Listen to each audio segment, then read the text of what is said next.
Science में सबसे बड़ी डिस्कवरीज अक्सर एक्सीडेंट से होती हैं। शायद आज की रात भी कोई राज सामने आए। रे ट्यूब, देखते हैं आज तुम क्या राज बताते हो। ये क्या? ट्यूब तो कवर्ड है, फिर ये रोशनी कहां से आ रही है? अगर मैं रूम की लाइट बंद कर दूं तो शायद सच सामने आ जाए। ये एक नई रेज है, अननोन रेज, एक्स रेज। देखते हैं ये रेज किन चीजों से गुजर सकती है।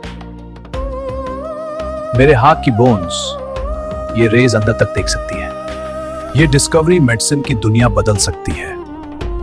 विलियम, क्या ये रे वाकई मेरे हाथ के अंदर देख सकती है? हाँ, और शायद ये साइंस का सबसे हैरानकुन लम्हा हो। अपना हाथ इस प्लेट पर रख दो। वाह, ये मेरी बोन्स हैं। ये दुनिया की पहली एक्स रे फोटो है। अब हमने इस टेक्नोलॉजी को और बेहतर बनाना होगा। ये है नई एक्स रे मशीन।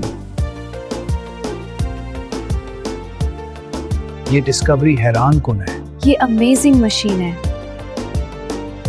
अब हम बिना सर्जरी के डायरेक्टली बोन्स देख सकते हैं। ये मशीन एक रेवोल्यूशन है।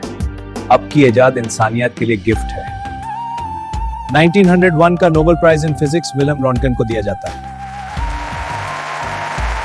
1895 की इस लेबोरेटरी से शुरू होने वाली डिस्कवरी ने दुनिया को इंसानी जिस्म के अंदर देखने का तरीका दे दिया।